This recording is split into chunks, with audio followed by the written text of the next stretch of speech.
Hi, it's Adam here from the Filmmakers Workshop, and today we've got a great interview with John E. Fry, who's an award-winning cinematographer who's worked with Richard Bazley. If you watch this channel at all, you'll know that the two short films, Censure and Confines, have been wildly successful. So I thought, let's have a chat with John, talk kit, talk behind the scenes, and talk about his journey as a filmmaker.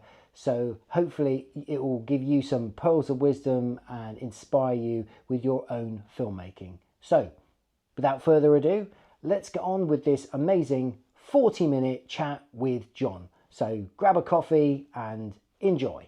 Hi, I'm John Fry. I would always call myself a Steadicam operator first, but I suppose I've done as much DOP work, both paid and pro bono, I suppose you could say. I've been doing it for nearly 20 years. Went to college, did an HND in film and TV production, then went to Bournemouth and did their degree, which is on the wall over there, I just noticed, which is the only place anyone's ever seen it.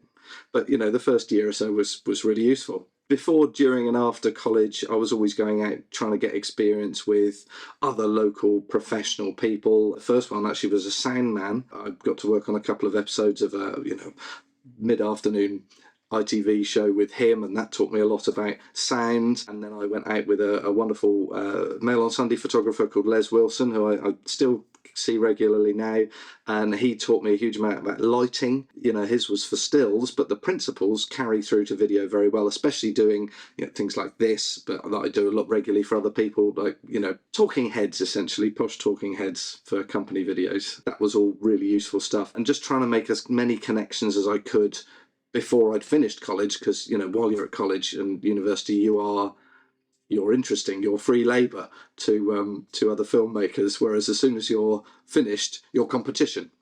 So try and make the most of that while you're still being educated.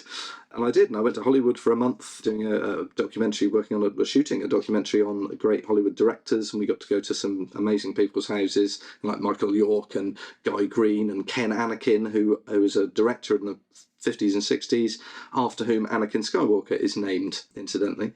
A most amazing guy. I mean, terrifying. He one of those guys, you look at him and you think he's got the measure of me immediately. There's no BS here. And then not having any family connections or friends even who worked in film and TV, it was a bit daunting to start with, but trying to get those contacts was the only way that I could get any employment. So just did 5 years of work experience for loads and loads of different people, be it studios or little independent film companies, or more often than not individuals that I had met at a networking event, or had come to lecture us at college, or just discovered on the web that there was at the time. I was sometimes looking things up in books, would you believe? So John, what are the most important skills as a cinematographer? Lighting, definitely. That has kept me going throughout my career as doing anything, be it particularly being the short and the longer films, but certainly with stuff that really pays the bills, which is the corporate video stuff. Lighting has been absolutely invaluable, and I told this to Les the other day, the photographer, and he was quite cheered up, because he's now having to do video for the Mail on Sunday, because all the photographers are having to do dual roles.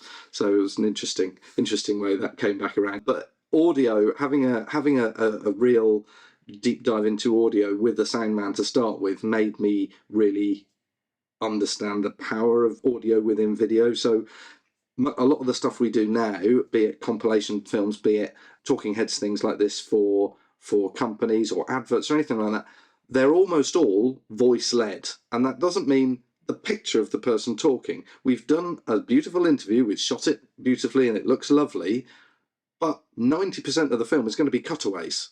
There's going to be shots that aren't on the actual person speaking, but you're going to hear them. So the audio, if anything, is more important than the pictures. So, and that is the case in almost every occasion. So yeah, audio is also, you can't see it here, but I've got a little mic here. I've got a backup mic on there in case that fails. I have an in-ear monitor so that you can't see it. But so I can hear Adam clearly, but without any visible headphones or stuff. Audio makes a huge difference. Yeah, lighting and audio are were a really good grounding. But the next thing I did that I really jumped in for and was really passionate about was multi-camera stuff. So outside broadcasting, multiple cameras, live. And we had a fantastic couple of guys called Mark and Brian, who, again, I'm still in contact with now. In fact, I spoke to Brian only last week. They came to lecture us and help run the multi-camera. They did a sort of magazine program module at the college. They don't do it anymore on the Bournemouth course, sadly. It's all about film, which actually is more away from film these days, because everything you do in film now is technically video, unless you're actually shooting celluloid, which very few people are. And mostly because the cameras are cheaper, they're using multiple cameras. So that part of the course that they don't do anymore was actually one of the most useful elements to me going forward and working professionally. Anyway, so Mark and Brian led that module, and I put my hand up immediately whenever they came in or sent an email and said, look, we've got this event coming up, we could use a hand. And I volunteered for everything. So we were doing big awards shows in London. There's a picture somewhere of me hanging off the side of the London Hilton that was then on Park Lane, feeding these massive, great multi-core cables down to the OB truck, because I was the only one brave enough to hang over the edge of the building to do it.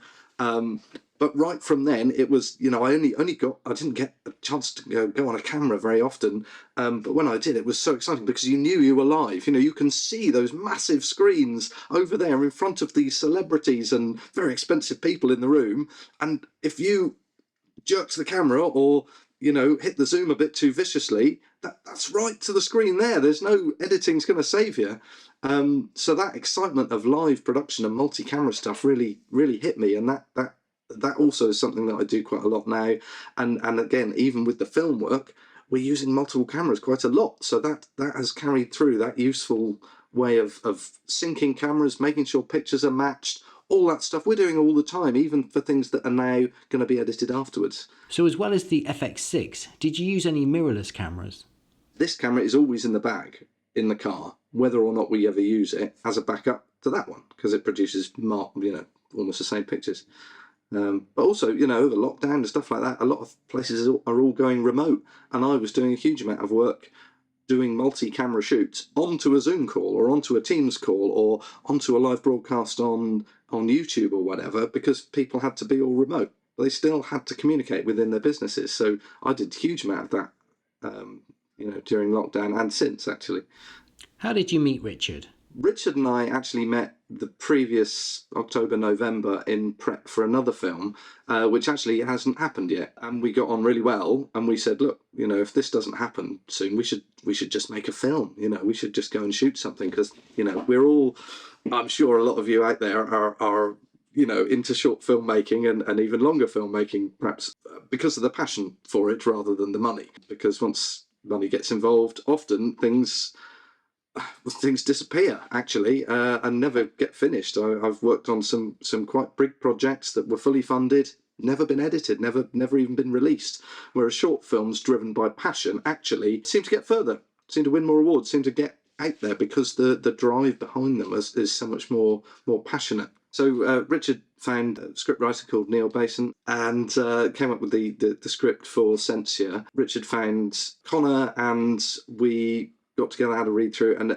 we just thought, this is really good. We can. I thought, it's quite an insular script, so we can shoot it with minimal people, minimal gear, minimal interruption to the world around us. By which I mean, getting permissions to shoot places, all that sort of stuff. If you've got just a couple of people, much more likely you're going to say yes than turning up with a van full of ARRI lighting and 50 people. So that made it a lot simpler. We could basically go and shoot it tomorrow with the gear I had in the cupboard and the locations that Richard and I had found around the place. So most of which were in Box, which is where Richard lives. So it's very convenient for him. So Censure itself is, as you say, majoritively black and white. That was a creative decision taken fairly early on. So Richard was very keen on using black and white because of the content of the story.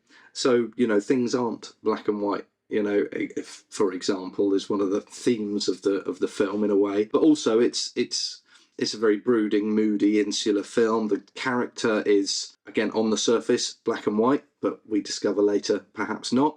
I'd never shot a film in black and white, or not shot a whole film in black and white before, so that was really interesting to me, and I thought I could do something with this. And I immediately, as soon as I went up to box and saw some of the locations Richard was talking about using, I thought, these are great, really high contrast scenes, even those opening shots with the railway bridge and all those wonderful houses, dark woods behind, light stone houses. Well, everything about it had so much contrast, not just in the story, but in the physical areas we were going to shoot. So I thought, yeah, I could really get my teeth into this as a black and white film. Cameras choice was basically down to what I already had, because the idea of spending money to hire stuff in, I just wasn't going to be practical because we didn't really have a budget. So luckily I have a cupboard full of cinema quality, or at least Netflix approved equipment.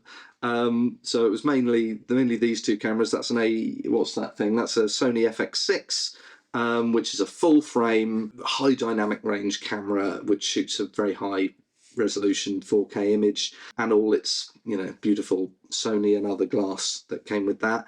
That's a Sackler Flowtech tripod, very quick, very, very quick tripod. It's the fastest tripod I've ever used, which again made getting to locations, getting shots just quicker, just meant we could get them all in the day. Because we basically shot Censure in 2.5, 3 days. Done, and that was a 40-minute film. It was only intended to be 10 or 15 minutes, by the way, but the first cut I did of it, Richard saw it and loved it and said, oh no, keep it, I love all that, I love it all. So it ended up being a nearly 40-minute film by virtue of the fact we had enough shots, we had enough interest, and the story was able to carry it through, which we were all quite surprised about, actually, because most of the times, especially with film festivals and stuff, the shorter the better, right? But that seemed to work for us, if anything, that perception with Censure. Anyway, yeah, so that camera for master shots, and then we had this little one, which is an A7S III, which is like the FX3, basically the same chip, same camera more or less. Load of wireless mics, wireless boom, so that whoever was assisting us on that day,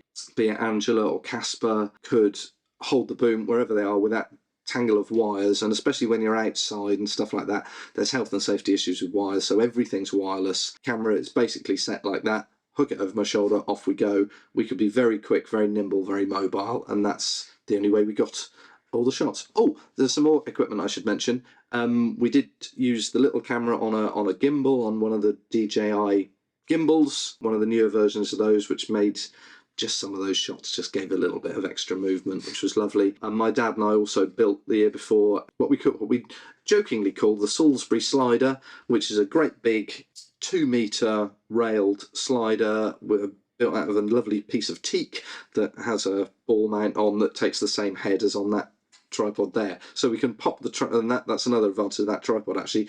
You can pull the little lever on it, the whole head comes off, pop it onto the slider, let go, and you're swapping in seconds. Yeah, so that was where those lovely long tracking shots in on Connor's face came from. Yeah. So I heard you got lucky with the locations on Censure. Absolutely, yeah. Initially, I think we were going to shoot, a couple of scenes in there, and then AD, who owns the place, said, "Oh, well, come and have a look around." So we went around and said, "Hang on a minute, we could shoot the whole film in here." It was just amazing. And then having a cup of tea with AD on the first morning, he sat in his kitchen with these 2 massive speakers and screens everywhere and hard drives and a MIDI input keyboard. And I thought, "Do you do music production?" He said, "Oh yeah, I'm a composer. I do, lots of music productions." "Oh really?" And obviously that conversation led to him composing and scoring the whole film, and indeed adding music for Confines as well. So it was all a lot of coincidence and a lot of luck. Censure has a very distinctive visual style. Tell me how that came about. Stylistically, Censure was a departure from how I usually shoot things, and deliberately so. So usually, especially with shooting corporate videos, you just got to get as many shots as you possibly can. Coverage. And likewise, even when we're shooting promo film stuff for adverts and commercials and things, it's still all about coverage. Have a master shot, and then we get this shot, get that shot. Oh, let's do this at that angle. Let's do that. We wanted to film Censure properly in somewhat more of a Spielbergian way, you could say, in that we tried to plan most shots. So some were incidental. So a lot of the walking around the village stuff, we just thought, oh, that's pretty. Put Connor there. Walk through this shot. That stuff was pick up. But when it came to, particularly scenes with any dialogue, it's all on Connor. So it's not like there was an opportunity for much coverage because there isn't any other characters to cut away to, right? So it had to be on Connor, which meant that his key shot wasn't just the master shot, it was the shot. And planning each of those properly. So as you mentioned, the slider shots, right? There's not really any opportunities for cutaways in any of those. We did put some in just to give a bit of variety, because otherwise they're quite long shots, right? And you want to keep it visually interesting. But no, it was very much more deliberate and planned than a lot of shoots end up having to be, unfortunately, because of the nature of it. Whereas this, where we'd got all those locations in one location, essentially, meant that we, instead of dashing around to different places trying to get stops, trying to get coverage, we were thinking, oh, we don't have to move anywhere. Where's the best place for Connor to be for this shot? Where do we need to have this? And we'd planned a lot of it out beforehand. But again, the location itself and Connor himself meant that, you've got to get that right angle on him in that environment. That's a master shot there. Do all of the lines there. So yeah, it's always, there's always an element of see what you can get and rushing around a little bit, but at the same time, it was trying to be as deliberate and planned and methodical and much more of a storyteller's point of view rather than a cameraman trying to get lots of nice shots to save the edit, So John, you've DP'd a few feature films. What brings you back to short films? I think shooting short films is an opportunity because there isn't the pressure of having to try and make it commercial or populist or whatever. It is freeing somewhat from the cinematographer's point of view that we don't actually have to follow that model. We don't actually have to cut every 10 nanoseconds, especially, and when Richard mentioned the shot in the bathroom where I can't remember how long that is. I think it's 3 or 4 minutes we cut away and then 3 or 4 minutes again or something, and that's a really long shot on the back of someone's head, but that's the point of the film, that we're getting into his head, and it seemed to work. People mention that shot to me all the time, and I thought, from my point of view, as from a storytelling or editing point of view, that was kind of my riskiest shot. I thought, well, people are going to keep watching this. But yeah, all credit to Connor and particularly Vivian, whose voiceover is ramping up the tension in that scene. As with all shoots, getting everything we had to get in the time allowed, that's always the biggest challenge, I think. But particularly it was getting good sound, I think, because we didn't have a professional sound recordist, and that does make a big difference. Putting the mic in the right place is always hard because of lights and shadows and all that sort of stuff. And if you've got someone who isn't, doesn't do that second nature like a Rob Sandy does, that's quite difficult. So no production can get away from having technical difficulties or problems. Tell us a bit about the production of Censure. I don't know. We really enjoyed doing it, so it's difficult to think of the difficulties, because those difficulties became opportunities. So, we can't shoot that there because of this. Oh, where can we shoot? Oh, we can shoot there. That's even better. So actually, it was a fun learning and problem solving expedition all the time. Getting Richard to stop was one of the biggest challenges. Yeah, because he just wanted to keep shooting all the time. Get to here. Richard, we need to have a cup of tea. Just give us 10 minutes. Bit of a nerdy question, but which editing software did you use to cut Censure on? I'm on Final Cut Pro X here, just because I find it faster than any of the others. I've got DaVinci. Just find it so clunky to get used to. I haven't spent enough time on it really, and Premiere I fell out with many years ago. So I just think Final Cut is so quick and it does everything I need it to. So at the moment, I'm all Final Cut. Yeah, I tend to try and put stuff together, especially with a short film where you've got very little time, almost no chance for retakes or pickups later on.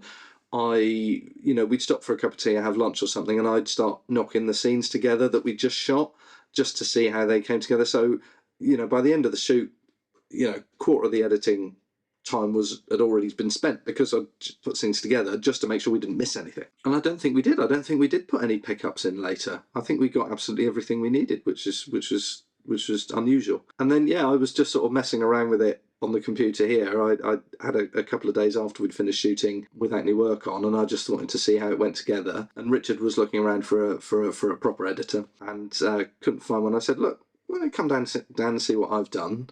And it was 40 odd minutes at the time, and he was blown away. So this is exactly what we need to do. I said, yeah, but we need to shave it down by half, don't we? And he said, I've just watched that. It's great. You should hear the music that AD's been working on for it, and they're gonna really make it. And that was it. I wasn't convinced, I have to say. But as soon as we got AD's music, overlaid on the long cut that I had, and I kept, obviously you always keep twiddling with stuff, but as soon as put AD's music on it, this is awesome. This works brilliantly. So we kind of left it. Well, we left it for a month, and AD kept working on the score, and I deliberately stepped away for a few weeks and went and did my normal job, shooting corporate-y stuff, and then watched it on the big telly with my wife, and I thought, that scene shouldn't go there, and that would be better that way round. And I went back and into the edit and swapped those scenes around and changed just a couple of things. Yeah, that makes sense now. That didn't before. And I showed it to Richard. He said, yeah, you're right. Do you want to tell AD or do I? And I said, I'll do it. Okay, because of course I didn't, not having really scored a film before, I don't know the process. So I assumed AD could just pick up that bit of music with that scene that I'd moved and swap it over. No, that's not how it works at all. They literally write the score to the beats and the changes and the cuts in the edit that is done. So when I said this to AD, I said, just look at this. Do you think this is better? Can you swap those bits of music over? Oh God, he went a bit mental, and rightly so. But he did look, to his credit, he did watch it through and say, yeah, I agree with you. It does make more sense that way. But that meant he had to go through and unpick his composition for half the film to make these 2 or 3 changes work. And I hope that made the difference, because it came together really well after that. Richard and AD went to Cannes for the Cannes 7th Arts Awards or something, not knowing that we'd won anything. It was just Censure we knew it'd been nominated and it was in the running and it was going to be shown. And it came out with best score. So having I couldn't go because we were having a baby that weekend, but AD was there with Richard and score won the award. So it was the most wonderful coincidence that it was he who could go to that and pick it up at Cannes. It was very exciting. So your latest collaboration with Richard is another short film called Confines. Tell us about what it's like to try and shoot a cinematic sequence in such a small, confined space. We are in the blind house with him all the time, but how much cutaway stuff that leaves us in there, it would be interesting to see timing-wise. Yeah, very different sort of film, although on the surface, it's another journey into another man's mind, singular character, basically. But in terms of shooting and the way it looks and sounds and feels, obviously very different. So yeah, colour I wanted to use as much as possible, and I mean in terms of deliberate colour, rather than shooting something and getting the colour correct for where it should be. I wanted to use colour as a bit of a character. So in the blind house, obviously it's very blue because there's it's lit majoritively by moonlight. We have some fire crackling in the corner. But and Jay has helped with this. Jay Cox, who did the final edit and grade. So the way it looks now is as much down to him as me, with the beautiful palette that he chose then for the outdoor shots, particularly on the cliff edge at the end. I think that all looks beautiful. Not the way I would have done it, though. I wanted to pull out all those beautiful natural colours, and what he's done is push them back, because that's what suits the story. In terms of colour, I'm much more used to doing colour correction, so making things look as beautiful as they should be there and then, whereas Jay gave the film much more of a look than I knew to do. So yeah, colour in Confines was very deliberate, and not only on site but in the grade afterwards. And I think Jay Cox has done an amazing job making that, taking my pictures and giving them the look that was needed to make the point in each scene and in the film as a whole. It's got a very consistent look to it, which I think is great, considering that the shots themselves aren't consistent, and the way it has to work with him psychologically moving around physically and mentally. I think it's got a nice consistency to it that looks really great, and I'm very impressed with how he took what we shot and gave it that consistency that it didn't have. And I would have just sort of corrected to make it all look beautiful. Of course, you don't necessarily want it to look beautiful for the story. So yeah, he wanted to have that look, and he did that, definitely. So John, we've heard about how you put your ideas into action. Let's roll back a bit. What films inspire you?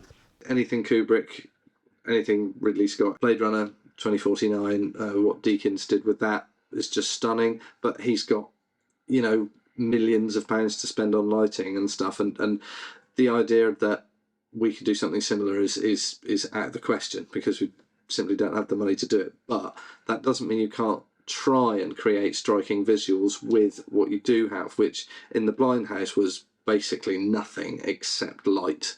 And the hardest bit was not overlighting. So usually, especially when in corporate videos and TV stuff, very like this, we've got our backlight here, we've got nice front lights so that you can see what's going on, all that sort of stuff. In The Blind House, I was desperate to try and get away from that, because that's what I do usually, so I wanted to do something different. But also, there isn't any light in there. There's no motivation for that little bit of hairlight there, or that little glint in the eye and stuff like that. And you'd usually always try and put a glint in the eye. And then actually, sometimes though, the shots of him where the face is majoritively in darkness, or it's just lit by that red light from beneath, from the fire, stuff like that, which Jay pulled up beautifully, like those Brando shots from Apocalypse Now. It was just trying to do it differently to that, I think, and trying to make the lighting suit the story, and not try and light it as amazingly as possible so that everyone says, oh, wasn't the lighting on that amazing? No, the lighting is majoritively incidental but primarily story driven. So yeah, that was the Blind House stuff. And then outside, of course, was all natural lighting, so the only so that you have to try and then create the beauty and the shape in the composition. And I think majoritively we've got some nice shots. So in Confines, there's a very long sequence that's filmed in bad weather. What technical challenges did you face when trying to shoot these sequences? Well, obviously it took many hours to put all the snow there to create that image. No, we were just lucky. I mean, lucky in one way, not lucky in others, because of course the snow meant plummeting temperatures, which meant that it was cold to shoot, and the batteries didn't last as long, and the gear needed a bit of extra protection. And indeed, in some cases, that there was a point where we thought we weren't going to get to the maze because one of the roads there was shut into Wales, so we had to, so it created its own problem. But that wonderful coincidence of all the snow appearing that weekend again gave the whole film a totally different look and feel than we could have got any other way. So we were just lucky, and it was brilliant. And I didn't get enough shots of snow falling or close-ups of snow on things, but which we could have done. But this story needed a bit more pace to it, so we rattled through there. And we were just lucky. It was great, and it was lovely to see how the light glinted off the snow. And annoyingly, the snow was still there when we shot the final scenes. It's something to do with the sort of unique microclimate of the Cheddar Gorge, where we shot the stuff on the cliff. meant that the snow disappeared from there a lot quicker. But it was actually still present in most of the country, or most of where we were shooting, just not there. But then actually, of course, looking back on that, you think, well, he's got out of his dark place at that point. He's leaving his dark place at that point. So the snow, metaphorically, that makes that difference, emphasises that difference as well. So I think story-wise it worked, but I thought it would have been quite nice to see the snow on the cliffs. How did you go about getting the look for Confines? Initially, I threw a test LUT onto that, and Richard loved that very much. He liked the added contrast, both the colour contrast and the luminous contrast, I should say, particularly. So that actually was a lot punchier than I think I would have graded it otherwise. But Richard really liked that, and Jay picked up on that and made that look even better. We shot that quite quickly because we had to, because my baby was there and she was weeks old at that point. So there's just a couple of shots we did of her in there. But the stuff with Vivian and Luke in the kitchen, it was only ever supposed to be a couple of odd cutaways, which it still is, but they did a lot more with it. The whole thing was ad-libbed, but got out some brilliant bits of performance and dialogue. So we thought, oh God, we should put this in. But unfortunately, because it was only ever meant to be a couple of cutaways, we didn't give it the time in the schedule to light it perhaps the way I wanted to. So I would have probably put a couple of lights up and done that a bit more artily, probably. As it is, it's essentially lit with practicals inside that were just the kitchen lights. You know, there's nothing really added to that. There might be one light on it. If we'd known they were going to do such a brilliant job, I would have lit it a bit better, probably. But as it is, it actually works again for the contrast of the scenes. So John, I know Steadicam is your passion. Tell us about how you incorporated use of Steadicam in Confines. Actually, it was my combination hybrid system. So I've been a Steadicam operator for 15 years and instructor. So I always wanted to do more. I always want to put more movement in stuff, more camera movement, just generally speaking. There's various systems that help keep the horizon level on a Steadicam, be it a Wave or an AR or the new Arri Trinity, of course.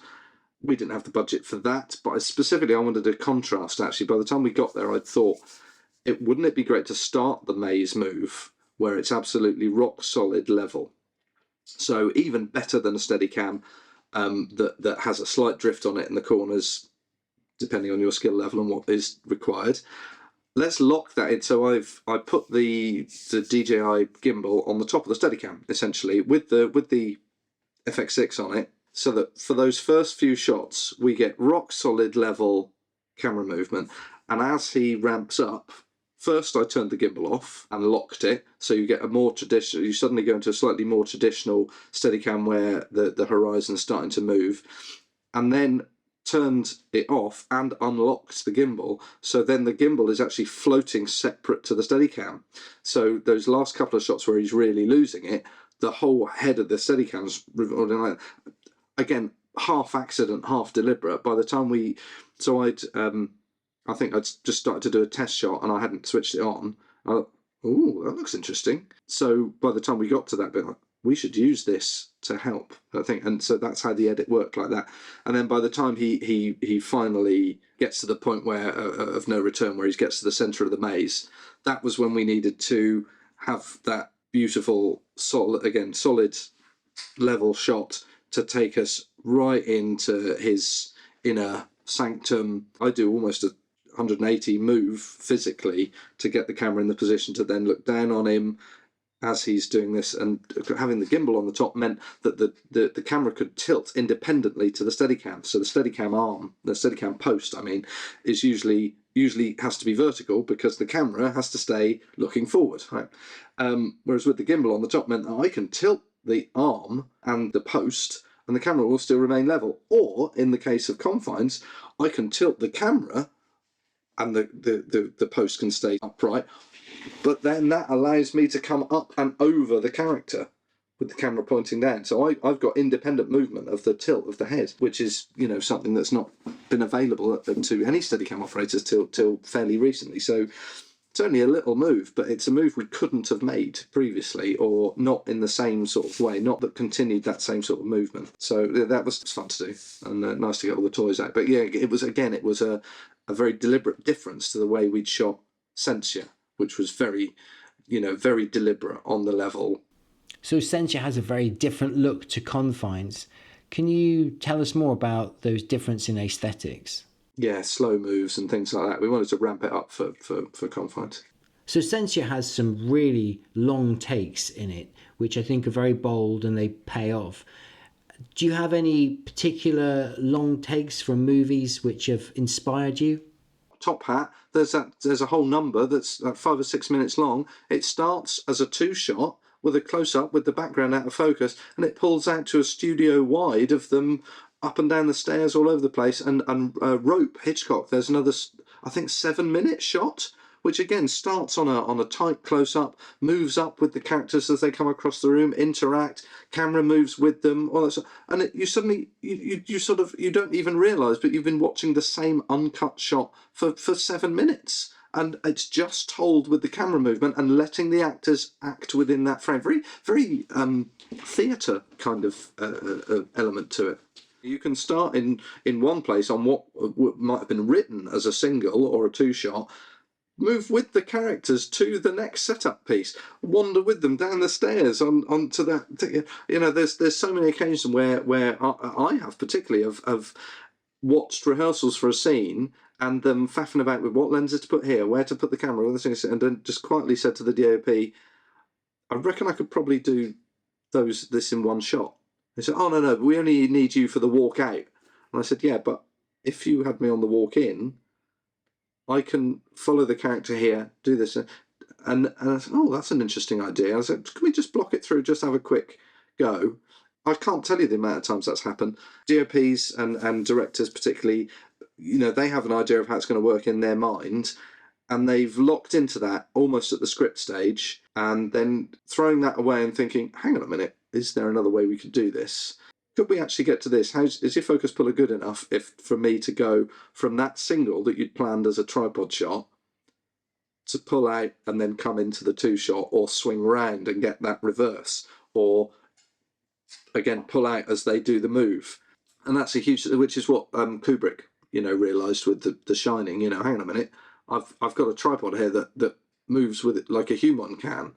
I'm not just making cinematic movement here, I'm actually using the movement to replace a whole sequence of tripod shots. Censure or Confines actually weren't necessarily the vehicles to show that off, and I hope to do that in the next film we do. Get a lot more Steadicam in there, because it really is my passion. The movement we could get into both those films was driven very much from the script, and again letting the action happen rather than trying to force cuts. So how did you cover off this long sequence in the snow? I just sat on the tripod on a long lens 7200, I think, and said, just go and mess around. And we'd literally, Richard would just shout directions at them, but I stood well back just to let them see what they did. And I got some lovely moments in that sequence from just letting them act the characters for a few minutes without trying to say, I want that frame, I want that frame, I want that there. Just, nice lens means that you can get those shots at a distance that, but let the actors work. And that is something nice that on both these films we've been allowed to let the actors do, and that is just act those characters and really have time to get into them before cut, change shot, blah blah blah. Get on covering such long takes in a small cramped environment.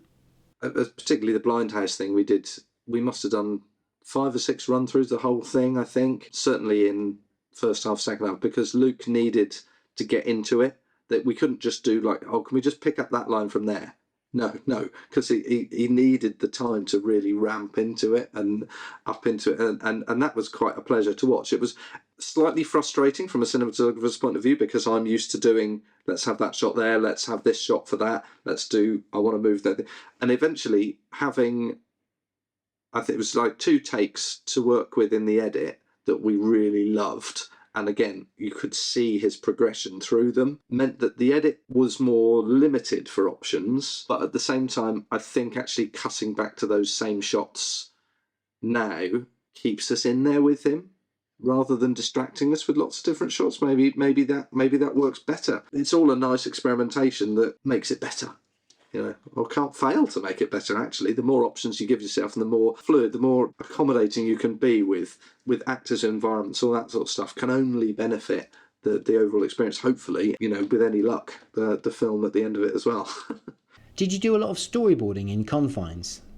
Well, funnily enough, I was actually looking forward to working with Richard because I like storyboarding. I like having a clear idea where we're going and what the shot what is in the mind's eye of the director. That's the genius thing about storyboards, is that the director has a vision for the film, and that's what you are there to try and give them their vision, not give them yours, give them theirs. So the better they are at storyboarding and the more storyboards you have, the more you understand what they've got in their mind that you can then create for them and build on and add your own touch to, perhaps.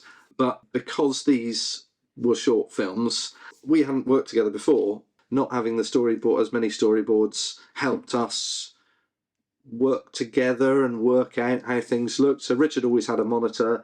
It was a lot more collaborative and interesting than I expected. I get a very clear idea of what the director wants, per shot.